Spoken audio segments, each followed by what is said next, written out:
Welcome back, everyone, into Fox 54 for a segment we call the Racing Roundtable with your morning anchor Jackson Rowland and producer and NASCAR reporter Mr. Michael Manny also joining us as we're breaking down everything you need to know for the Worth 400 at Texas Motor Speedway. And Michael, that's on Sunday.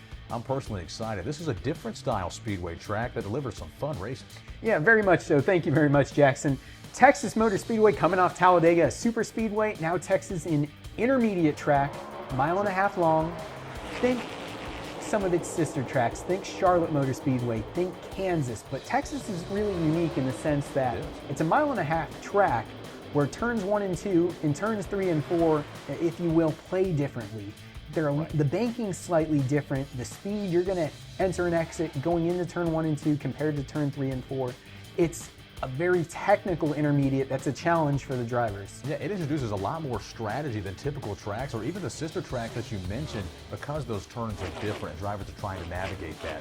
And it always delivers a fun race, especially in the new style car, which you mentioned handles differently on these intermediate tracks. Yeah, the next gen car, the current generation of Cup car that was introduced in 2022, it has consistently, time and time again, delivered at its best at intermediate style tracks. Right. Last year, Texas was 16 cautions, went into overtime. It was a crazy race. It was a thriller of a finish, and this one is shaping up to be another. But like you said, the next-gen car has consistently been put on the best show, if you will, at intermediate style tracks. Fun races to watch in these next-gen cars, at least at this style track. And of course, as normal, talking heads have some favorites that we're looking forward to watching in this exciting race. Michael, I know you've got some yourself. Who are you looking at this week?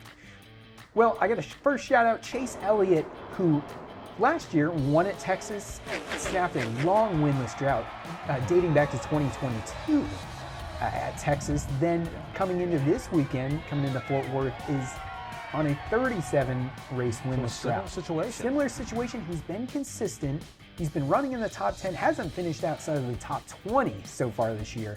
So he's been consistent, hasn't found victory lane yet. This could be a great place to do it.